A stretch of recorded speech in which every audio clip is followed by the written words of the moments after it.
जय माता दी दोस्तों, आज हम आपको बताएंगे एक कथा जो सिखाती है कि सबसे बड़ा दुश्मन हमेशा हमारे भीतर होता है।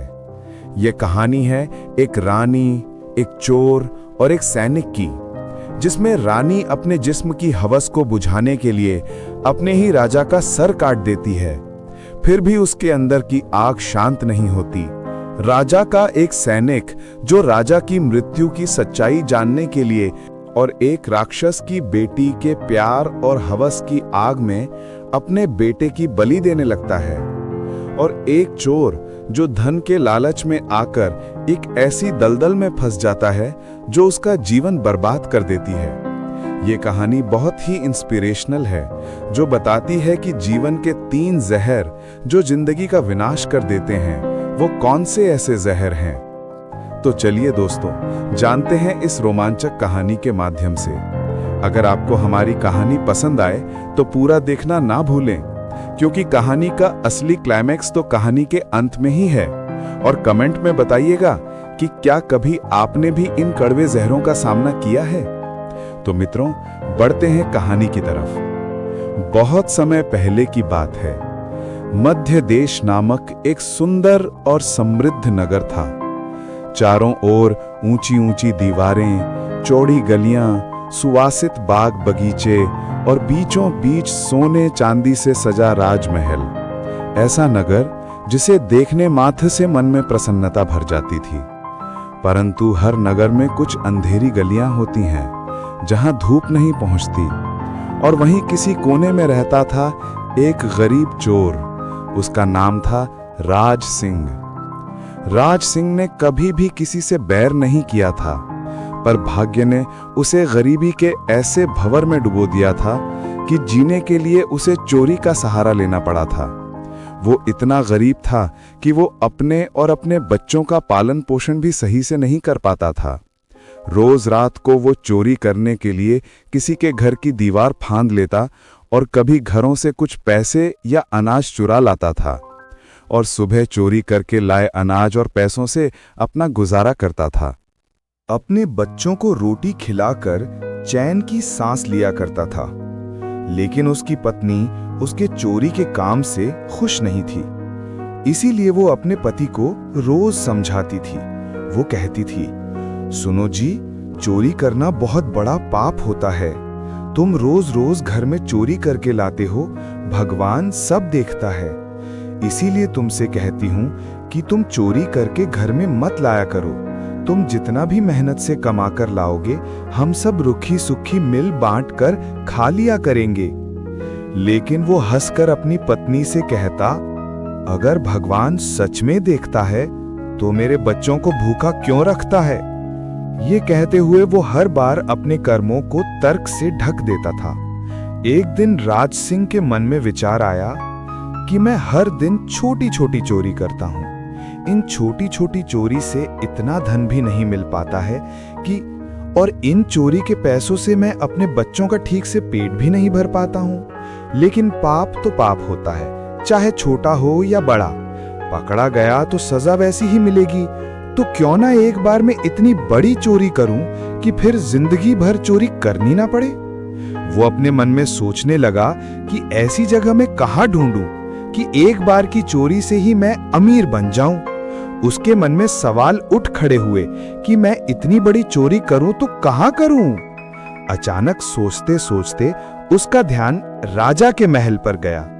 उसने सोचा कि क्यों ना मैं राजा के महल में चोरी करूं। राजा के खजाने में तो अपार धन, सोना, चांदी और अशर्फियां मिलेंगी, जिसको चुराकर मैं बहुत बड़ा इंसान बन जाऊंगा। और राजा के विशाल खजाने में से थोड़ा सा धन चोरी भी हो गया तो राजा को क्या फर्क पड़ने वाला है। साथ ही राजा को पता भी नहीं चलेगा और मैं अमीर भी बन जाऊंगा। राज सिंह कई दिनों तक महल के बाहर जासूसी करता रहा। वो जासूसी करते हुए सोचता रहा कि मैं इस महल में चोरी करने जाऊं तो कैसे जाऊं। राजा के महल में तो बहुत से सैनिक होंगे जो दिन रात खजाने की रखवाली करते हैं। फिर मैं कैसे महल में प्रवेश करूं? राज सिंह ने दिमाग लगाया और मन ही मन बोला, क्यों ना सबसे पहले उसने सैनिकों की चाल का पता किया जाए कि सैनिक कितनी संख्या में और कहां-कहां पहरा दे रहे हैं और उनकी गश्त का समय क्या है। साथ ही कितनी देर बाद संतरी की बदली होती है। राज सिंह ने राजा के यहाँ काम करने वालों के साथ मिलकर राजा के महल में प्रवेश किया और काम के बहाने उसने राजा के सैनिकों पर नजर रखना शुरू कर दिया था। महल के सभी खिड़कियों और दरवाजों की दिशाओं को पूरी तरह से उसने अपनी आंखों में कैद कर लिया था। कुछ दिन बीतने के बाद वो दिन आया जब उसने तय किया कि आज रात के सन्नाटे में वो राजा के महल में चोरी करने जाएगा। उस रात चांद बादलों में छिपा था, पूरा शहर सो रहा था। राज सिंह ने अपने फटे कपड़ों में एक रस्सी को बांधा, चेहरा काला किया और महल की पिछली दीवार पर चढ़ गया। दीवार पार करते ही उसने देखा कि राजा ने अपने महल में खजाने की रखवाली के लिए और ज्यादा सैनिकों की तैनाती और गश्त को बढ़ा लिया था। अब राज सिंह चिंता में पड़ गया। वहीं पर छुपकर उसने जब सैनिकों को चारों ओर गश्त करते देखा और उनके हाथों में थामे भाले की चमक को देखकर वो सहम सा गया। राज सिंह घबरा गया, वो डर से कांपने लगा। हर आवाज उसके दिल की धड़कन को और तेज कर रही थी।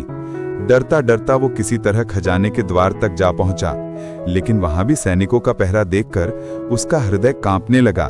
वहां कम से कम 20 सैनिक पहरा दे रहे थे, जो चौकन्ने, स्थिर और हर छोटी सी भी आवाज पर अपनी हरकत को बढ़ा रहे थे। राज सिंह ने मन ही मन कहा, लगता है आज मैं पूरी तरह से फंस चुका हूं। यहां तो खुद साक्षात मृत्यु पहरा दे रही है। मैंने अगर एक कदम भी आगे बढ़ाया तो जान से मारा जाऊंगा। मन में ये सोचकर वो उल्टे पांव लौटने लगा। तभी अचानक उसके मन के भीतर से एक आवाज आई, अरे इतनी दूर आकर क्या खाली हाथ लौट जाएगा? नहीं नहीं, कुछ ना कुछ तो लेकर ही जाना है, वरना मैंने जो इतनी मेहनत की है यहाँ आने के लिए वो बिल्कुल व्यर्थ हो जाएगी। उसने सोचा, खजाने से कुछ नहीं मिल तो क्या हुआ, क्यों ना मैं राजा के शयन कक्ष में जाकर देखूं, कभी राजा के शयन कक्ष में ही कुछ मिल जाए और राजा का शयन कक्ष सुरक्षित भी होगा और मुझे वहां कुछ धन, राजा के वस्त्र और आभूषण, इनमें से कुछ तो मिल ही जाएगा। उसने मन ही मन योजना बनाई कि अगर मैं राजा के वस्त्रों को चोरी करके पहन लूं तो पहरेदार भी मुझे पहचान नहीं पाएंगे और मैं राजा की तरह महल से बाहर निकल जाऊंगा। ये सोचकर वो धीरे धीरे राजा के शयन कक्ष की ओर बढ़ा। जैसे ही वो दरवाजे पर पहुंचा और धीरे से शयन कक्ष का पर्दा जो हटाया और पर्दा हटाते ही जो दृश्य उसने देखा, उसे देखकर उसका दिल थम सा गया। उसने देखा राजा पलंग पर लेटे हुए गहरी नींद में सो रहे थे। उनका चेहरा शांत था कि जैसे किसी बच्चे का हो, लेकिन बगल में बैठी रानी जाग रही थीं, जो अर्धनग्न अवस्था में थीं और चिंतित निगाहों से एकटक राजा को बस देखे ही जा रही थीं। रानी की आंखों में एक प्यास थी। ऐसा लग रहा था मानो ये आंखें बरसों से प्यासी हों। ये सब देखकर राज सिंह के हाथ पैर सुन्न हो गए। उसने धीरे से अपने कदम पीछे खींचे और दीवार से सटकर खड़ा हो गया और वो इंतजार करने लगा कि कब रानी सो जाएं ताकि वो राजा के वस्त्रों को चुरा सके। लेकिन समय बीतता गया। थोड़ी देर बाद उसने दोबारा झांका। रानी अभी भी जाग रही थीं और बस एकटक राजा को ही प्यासी नजर से देख रही थीं। बहुत समय बीतने के बाद अब राज सिंह का धैर्य टूटने लगा था। उसने पास रखी एक छोटी मेज पर बैठने की कोशिश की, लेकिन मेज के हिलने की वजह से अचानक मेज पर रखा गिलास नीचे गिर गया। गिलास गिरने की आवाज से राजा तो नहीं जागे, लेकिन रानी सचेत हो उठी। रानी बहुत तेजी से उठी और अपने पास रखी तलवार को लेकर बाहर आ गई और तलवार चोर की गर्दन पर रख दी और बोली, कौन है तू और यहाँ किस लिए आया है? सच सच बता, वरना तेरा सिर धड़ से अलग कर दूंगी। चोर डर के मारे पसीने से लथपथ हो गया और हाथ जोड़कर गिड़गिड़ाता हुआ बोला, रानी साहिबा, मेरी जान बख्श दो। मैं एक गरीब चोर हूं और चोरी करने के उद्देश्य से ही यहाँ आया था। छोटी मोटी चोरी करके अपने परिवार का पालन पोषण करता हूं। आप मुझे मार दोगी तो मेरे छोटे छोटे बच्चे अनाथ हो जाएंगे। मैं आपको वचन देता हूं कि दोबारा कभी इस राजमहल की तरफ मुड़कर भी नहीं देखूंगा। मेरे छोटे छोटे बच्चों पर रहम करो। रानी ने चोर को बहुत ही प्यासी नजर से देखा और कहा, सुनो, मैं तुम्हें एक शर्त पर छोड़ सकती हूँ। मैं इस समय काम क्रीड़ा से बहुत ज्यादा पीड़ित हूँ। यदि तुम मेरे साथ समागम करोगे तो मैं तुम्हें यहाँ से जाने दूंगी, वरना एक ही झटके में तुम्हारा सिर काट दूंगी। रानी की ये अनोखी शर्त सुनकर चोर और भी ज्यादा घबरा गया और कहने लगा, रानी साहिबा, ये आप क्या कह रही हो? मैं तो एक चोर हूं और आप इतने बड़े राज्य की महारानी। मेरी क्या औकात है जो मैं आपके साथ समागम करूं? मेरे लिए तो ये सोचना भी बहुत बड़ा पाप है। रानी ने कहा, मैं कुछ नहीं सुनना चाहती। अगर तुम्हें अपनी जान प्यारी है तो मैं जैसा कहती हूं वैसा ही करो, वरना मरने के लिए तैयार हो जाओ। रानी का ऐसा प्रस्ताव सुनकर चोर की जान हलक में अटक गई और सोचने लगा, आज मैं बहुत बड़ी मुसीबत में फंस चुका हूं। यदि मैंने रानी की बात नहीं मानी तो भी मारा जाऊंगा और मान ली तो भी मारा जाऊंगा। चोर बहुत बड़ी दुविधा में पड़ गया कि क्या करूं। आखिरकार बहुत सोचने के बाद उसने कहा, ठीक है रानी साहिबा, जैसा आप कहती हैं मैं वैसा ही करूंगा। आप चाहती हैं कि मैं आपके साथ समागम करूं तो ठीक है रानी साहिबा, मैं आपके साथ समागम करने के लिए तैयार हूं। लेकिन रानी साहिबा, मुझे 5 मिनट का समय दे दो। मुझे इस समय बहुत जोर से लघु शंका लगी है। पहले मुझे लघु शंका करके आने दो, उसके बाद ही मैं आपके साथ समागम करूंगा। रानी ने तुरंत तलवार के इशारे से कहा, ठीक है जाओ, लेकिन कोई होशियारी मत करना। अगर तुमने जरा सा भी होशियारी की तो तुम्हारा सिर धड़ से अलग कर दूंगी। चोर शौचालय की तरफ लघु शंका के बहाने चल दिया और रानी वहीं पर खड़ी होकर उसके लौटने की प्रतीक्षा करने लगी। चोर ने इस बीच रानी की नजर से बचकर वहां से भागने की कोशिश की। भागते भागते जब वो द्वार पर पहुंचा तो द्वार पर खड़े सैनिक ने उसे पकड़ लिया और बोला, कौन है तू और इतनी रात में महल से क्यों भागा जा रहा है? सच सच बता कि तू यहां क्या करने आया था। पता नहीं तो तेरा सिर काट दूंगा। चोर बहुत ज्यादा डरा हुआ था। उसने सैनिक को सच सच बता दिया कि वो एक चोर है और राजमहल में चोरी करने आया था। लेकिन रानी ने उसे पकड़ लिया और छोड़ने के बदले एक शर्त रखी थी कि वो उसके साथ समागम करे। इसलिए मैं लघु शंका का बहाना बनाकर वहां से भाग आया। इस तरह से चोर गिड़गिड़ाकर सैनिक के पैरों में गिरकर उसे छोड़ने का आग्रह करने लगा। सैनिक चोर की बात सुनकर कुछ देर चुप रहा और कुछ देर सोचने के बाद बोला, ठीक है, मैं तुझे एक शर्त पर जाने दे सकता हूं। चोर ने आश्चर्य से कहा, कौन सी शर्त? सैनिक बोला, शर्त यह है कि तुम्हें वापस रानी के पास लौटकर जाना होगा और रानी से कहना होगा कि मैं तुम्हारे साथ समागम करने के लिए तैयार हूं। उससे पहले तुम्हें अपने हाथ से राजा को मारना होगा। सैनिक की यह शर्त सुनकर चोर हक्का बक्का रह गया। चोर सैनिक के सामने रोने गिड़गिड़ाने लगा और बोला, मुझसे ऐसा पाप न कराइए। तभी सैनिक बोला, ए चोर, क्या तुझे अपनी जान प्यारी नहीं है? अगर तूने मेरी शर्त नहीं मानी तो मैं अपनी तलवार से तेरा सिर काट दूंगा। तुझे जो बोला है वो कर। अब चोर ने सोचा कि वैसे तो प्राण बच भी सकते थे, परंतु अब नहीं बचेंगे। अगर रानी की बात नहीं मानी तो रानी मार देगी, नहीं मानी तो सैनिक मार देगा। अब चोर को चारों तरफ मौत ही मौत दिखाई दे रही थी। मजबूर होकर चोर वापस रानी के पास गया और बोला, रानी साहिबा, मैं आपके साथ संबंध तो बना लूंगा, लेकिन मुझे एक बात का डर है कि उस समय राजा साहब नींद से जाग गए तो ना आप बचेंगी और ना मैं। राजा साहब हम दोनों को मार डालेंगे। इसलिए आपको एक काम करना होगा, आप अपने हाथ से राजा का सिर काट दीजिए, फिर हम निडर होकर एक दूसरे के साथ समागम करेंगे। अगर आप इतना कर सकें तो मुझे आपकी शर्त मंजूर है, वरना मैं आपके हाथों मरना उचित समझूंगा। आप मुझे मार दीजिए। काम के वशीभूत रानी चोर से कहने लगी, ठहरो, ये कौन सी बड़ी बात है, मैं अभी राजा साहब का सिर काट देती हूँ। इतना कहकर हवस की आग में जल रही रानी ने अपने दोनों हाथों से तलवार पकड़ी और सोए हुए अपने पति का सिर काट दिया। राजा का सिर कटते ही पूरा कमरा खून से लथपथ हो गया। अपनी कामिच्छाई और हवस से भरी रानी राजा के खून से पूरी तरह भीग गई। राज का सिर काटने के बाद जब रानी ने राजा के सिर को देखा, वह भयानक दृश्य देखकर रानी बेहोश होकर गिर पड़ी। चोर भी ये देखकर थर थर कांपने लगा। चोर को कुछ नहीं सूझा और उसी समय चोर वहां भागने लगा और भागते हुए राजमहल की ऊंची दीवारों को भी पार करके राज्य की अंधेरी गलियों में भागता हुआ घर पहुंचा और राज्य छोड़कर अपने बच्चों सहित कहीं दूर चल गया। सुबह होते ही पूरे राज्य में राजा की हत्या की खबर फैल गई। प्रजा फूट फूट कर रोने लगी। सभी प्रजावासी कहने लगे, किसने की राजा की हत्या? रानी तो पास थी, रानी को तो पता होगा। और सभी बोले, क्या रानी ने तो नहीं मारा? लेकिन रानी क्यों मारेगी? रानी तो राजा से बहुत ज्यादा प्रेम करती थी। तभी रानी फूट फूट कर रोने लगी। रानी बोली, राजा के बिना मैं नहीं जी सकती, मैं सती हो जाऊंगी। राज्य के सब लोग भावुक हो उठे। अब रानी अपने द्वारा की पति की हत्या का बोझ सह नहीं पा रही थी। वो मन ही मन उस क्षण को याद करने तड़प रही थी। उसने अपने आप को राजा के साथ सती होने का प्रण किया। रानी के पास और कोई रास्ता भी नहीं था। वो जिंदगी भर अपने पति की हत्या का पाप लिए नहीं जी सकती थी। राज्य की जनता में से किसी ने भी रानी पर शक नहीं किया। शक हो भी कैसे, क्योंकि प्रजा जानती थी कि रानी राजा से बहुत प्रेम करती थी। और वैसे भी आखिर कौन रानी पर शक करता जो राजा के साथ सती होने जा रही थी। लेकिन राजा की हुई हत्या के रहस्य को बस एक व्यक्ति जानता था, वही सैनिक जिसने उस रात चोर को पकड़ा था। वो जानता था कि राजा की हत्या की सच्चाई रानी और उस चोर में से किसी एक के पास है। अगले प्रहर राजा के अंतिम संस्कार की तैयारी हुई। चिता सजी, लकड़ियां रखी गईं, राज्य के लोग एक एक कर श्रद्धांजलि देने लगे। सबसे अंत में वही सैनिक आगे बढ़ा जिसने चोर को पकड़ा था और जिसने राजा को रानी के हाथों मरवाने की बात कही थी।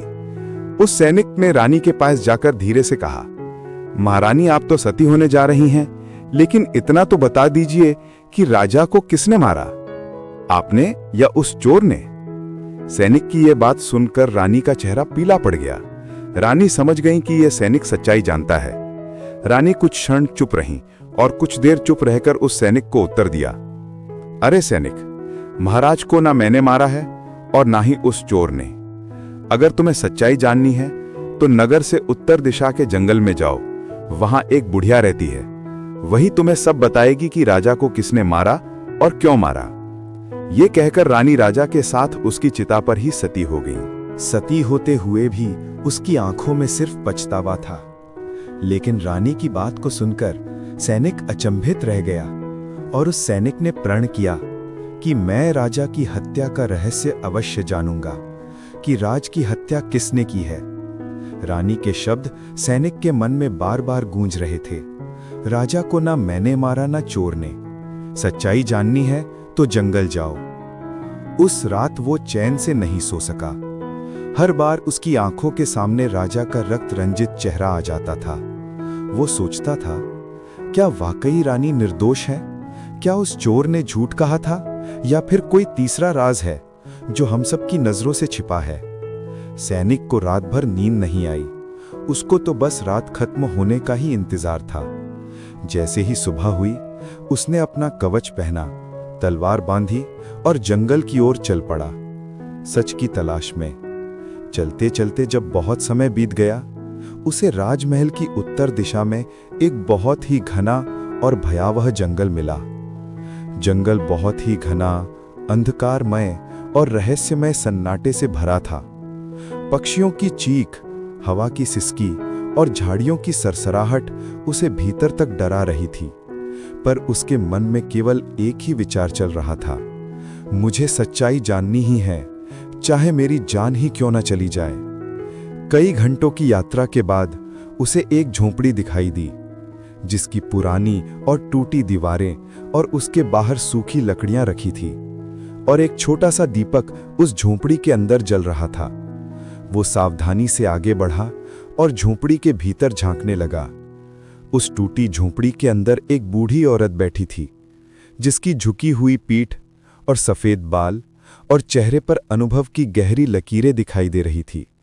सैनिक ने झुककर बूढ़ी औरत को प्रणाम किया और बहुत ही विनम्रता से बोला, माँ, मैं आपके पास एक रहस्य जानने आया हूँ। महारानी ने मुझे आपके पास भेजा है, राजा की हत्या के राज जानने के लिए। अगर आप सच में सब जानती हैं तो माँ, आप मुझे बताइए कि राजा की हत्या किसने की। सैनिक की बात सुनकर झोपड़ी में बैठी उस बुढ़िया ने सिर उठाया और जैसे ही सैनिक की तरफ देखा, ऐसा लग रहा था कि मानो उस बुढ़िया की आंखों में जाने कितनी गहराई छुपी हो, जैसे वो सब कुछ जानती हो। बूढ़ी औरत अचानक धीमे स्वर में बोली, बेटा, सत्य जानने की कीमत चुकानी पड़ती है, क्या तू वो कीमत चुका सकेगा? सैनिक उस औरत से बोला कि बूढ़ी माँ, चाहे कुछ भी हो जाए, लेकिन मैं ये राज जरूर जानकर रहूंगा कि हमारे राजा की हत्या किसने की है। ये सुनकर बूढ़ी औरत बोली, ठीक है, अगर तुझ में साहस है तो वही कर जो मैं कहूंगी। सैनिक ने बिना हिचक सिर झुका दिया और बोला, आदेश दे मां, मुझे क्या करना होगा? बुढ़िया ने झोपड़ी के बाहर की तरफ इशारा किया। बाहर एक बकरा बंधा हुआ था, दुबला पतला सा, सफेद रंग, और जो बिल्कुल शांत होकर खड़ा था। बुढ़िया बकरे की तरफ इशारा करके उस सैनिक से बोली, उस बकरे का सिर अपनी तलवार से काट दे। जैसे ही तू उस बकरे का सर काटेगा, उसका सिर हवा में उड़ने लगेगा। जैसे ही सर हवा में उड़े, तू तुरंत उसके सर को हवा में ही पकड़ लेना। वो तुझे उस स्थान तक ले जाएगा जहां राजा की सच्चाई छिपी है। सैनिक को यह बात बहुत ही विचित्र लगी, लेकिन वो रहस्य जानने के लिए कुछ भी करने को तैयार था। उसने अपनी तलवार निकाली, कुछ मंत्र सा बड़बड़ाया और एक ही वार में बकरे का सिर अलग कर दिया। क्षण भर के लिए चारों ओर सन्नाटा सा छा गया। बकरे का सर कटते ही बहुत ही आश्चर्यजनक दृश्य सामने आया। सैनिक ने देखा, बकरे का सिर ऊपर उठकर हवा में उड़ने लगा। सैनिक ने झटपट उस उड़ते हुए बकरे के सिर को पकड़ लिया।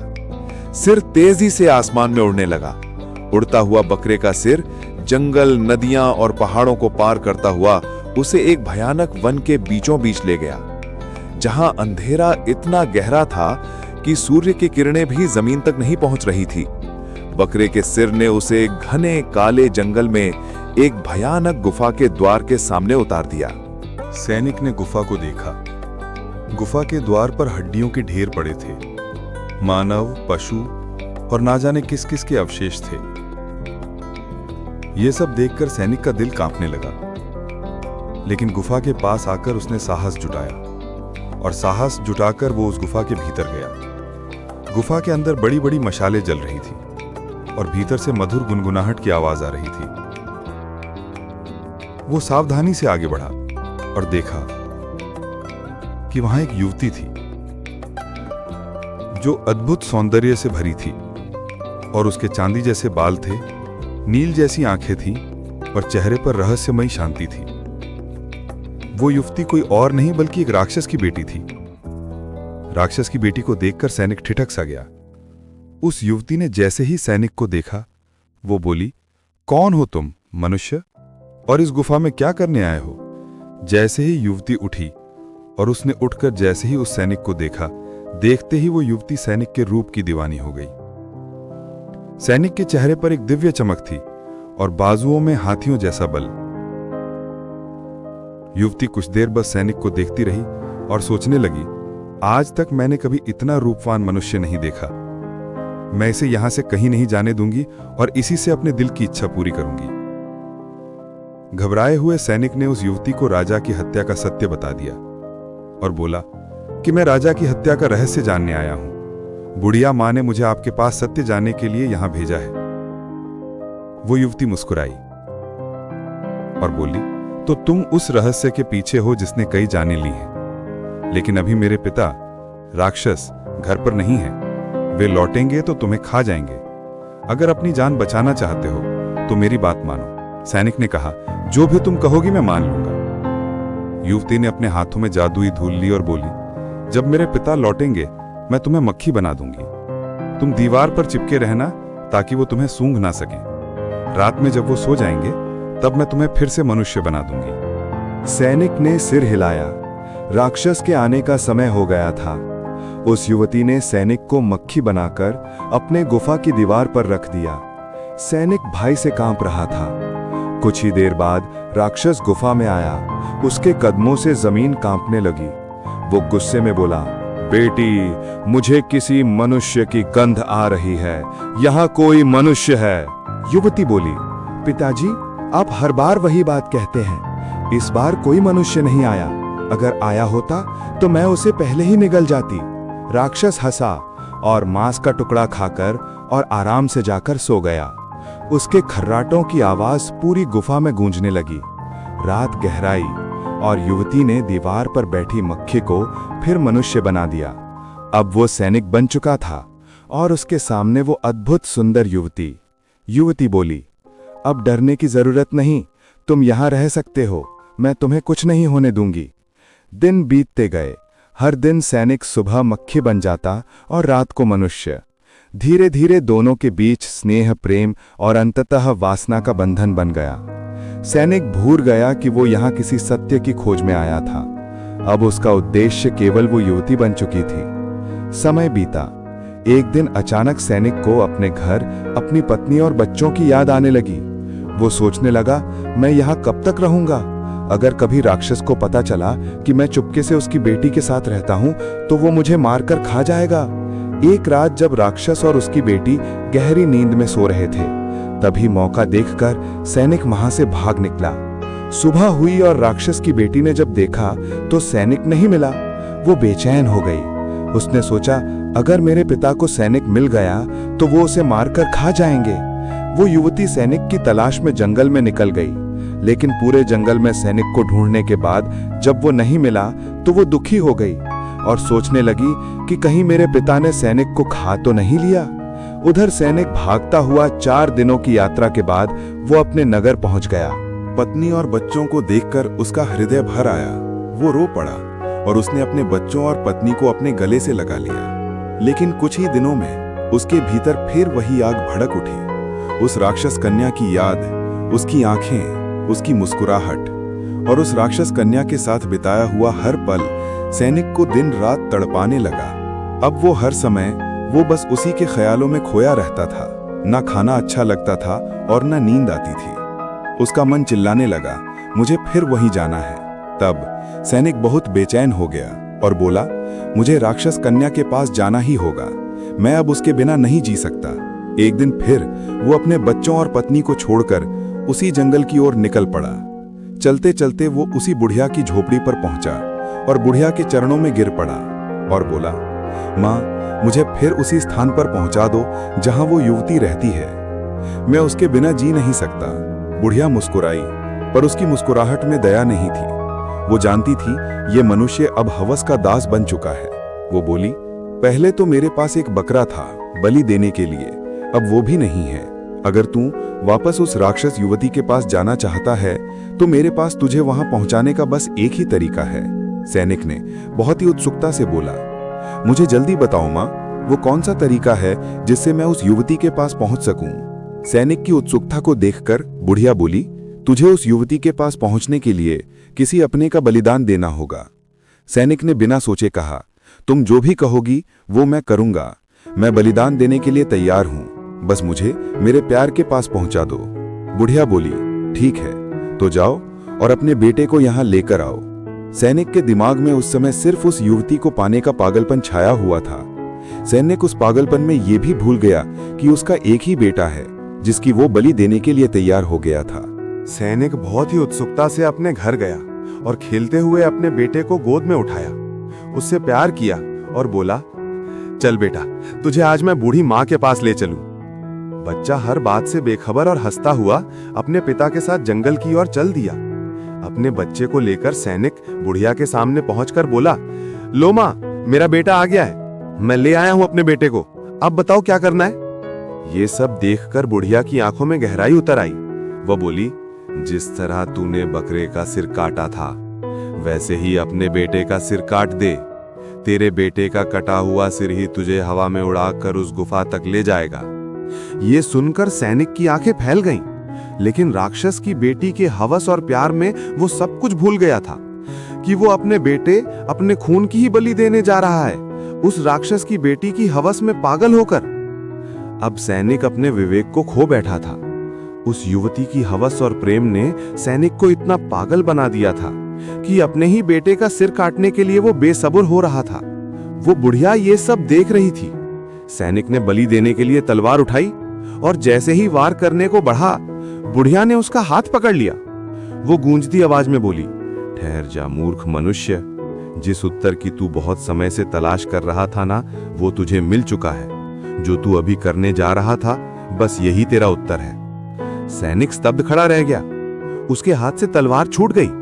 बुढ़िया की आंखों में अब कोई झुर्रियां नहीं थी, बल्कि दिव्य प्रकाश झलक रहा था। वो बोली, जिस रहस्य की तलाश में तू निकला था वह किसी बाहर की चीज में नहीं है, तेरे खुद के भीतर है। सैनिक हकलाया, मैं कुछ समझा नहीं मां। बुढ़िया ने कहा, राजा को ना तो उस चोर ने मारा ना रानी ने, राजा को मारा उसकी हवस ने, हवस जो इंसान को अंधा बना देती है, जो रानी को अपने पति का गला काटने पर मजबूर करती है और तुझे अपने ही बेटे की बलि देने पर तैयार कर देती है। ये जिंदगी का पहला जहर है। और दूसरा जहर है धन का लालच। उसी लालच में चोर अपनी जान जोखिम में डालकर राजमहल पहुंचा। लालच मनुष्य को यह सोचने पर मजबूर करता है कि बस एक बार धन मिल जाए और बस थोड़ा और मिल जाए, और फिर वही लालच उसे बर्बादी की ओर धकेल देता है। तीसरा जहर है क्रोध। क्रोध में मनुष्य अपना विवेक खो देता है। वो ये नहीं देखता कि सामने कौन है, मित्र या शत्रु। और जो क्रोध में जीता है वो अंततः अपनी ही आग में जलकर राख हो जाता है। इसलिए याद रखो, चाहे कितने ही सगे, अपने या प्रियजन क्यों ना हो, इन 3 जहरों पर कभी भरोसा मत करना। हवस, लालच और क्रोध, ये तीनों मिलकर किसी भी मनुष्य को राक्षस बना देते हैं। सैनिक की आंखों से आंसू बह निकले। उसने तलवार नीचे रख दी और बेटे को सीने से लगाया और फूट फूट कर रो पड़ा। उसे अब सारा सत्य समझ आ चुका था। वो वापस नगर लौटा, लेकिन जब तक राजमहल खंडहर बन चुका था। रानी की समाधि पर फूल खिले थे और लोग उसे देवी मानकर पूजते थे। पर सैनिक जानता था कि रानी देवी नहीं, एक चेतावनी है। वो हर दिन नगर के लोगों को यही कथा सुनाता। मनुष्य बाहर के शत्रु से नहीं, अपने भीतर के शत्रु से हारता है। हवस उसे पथ भ्रष्ट करती है, लालच उसे पाप की राह पर ले जाता है और क्रोध उसकी आत्मा को जला देता है। इन तीनों से बचो, यही जीवन की सच्ची विजय है। धीरे धीरे लोग उसे ज्ञानी वृद्ध कहने लगे। उसकी कथा नगर नगर फैल गई और आज भी जब कोई यह कहता है कि चाहे कितने ही सगे हों, इन 3 पर कभी विश्वास मत करना, तो समझो कि वो इस सैनिक की कहानी ही दोहरा रहा है। तो भाइयों और मेरे साथियों, कभी भी अपनों को किसी दूसरे के लिए मत छोड़ना। और आप सभी कभी भी ये गलती मत करना। अपने बच्चों और परिवार में प्रेम से रहना। जिंदगी बार बार नहीं मिलती, इसे अपनों के साथ प्रेम से जियो और मस्त रहो। हमारी यही कामना है आपके लिए। अगर आपको हमारे द्वारा प्रस्तुत की गई कहानी पसंद आई हो तो हमारे चैनल को लाइक और सब्सक्राइब करके घंटी वाले बटन को दबाना मत भूलिएगा, क्योंकि हम इससे भी दिलचस्प कहानी लेकर आएंगे जो आपको सबसे पहले मिलेगी। साथ ही कमेंट्स में लिखना, क्या सच में किसी को प्यार में धोखा मिला है, और क्या दूसरे के प्यार में कभी अपने को दुख दिया है, और कभी किसी के साथ ऐसा हुआ है। तो प्यारे दोस्तों, मिलते हैं आपसे एक और रोमांचक कहानी के साथ। जब तक आप अपना ध्यान रखिए और अपनों के साथ मस्त रहिए। जब तक के लिए take care and bye bye.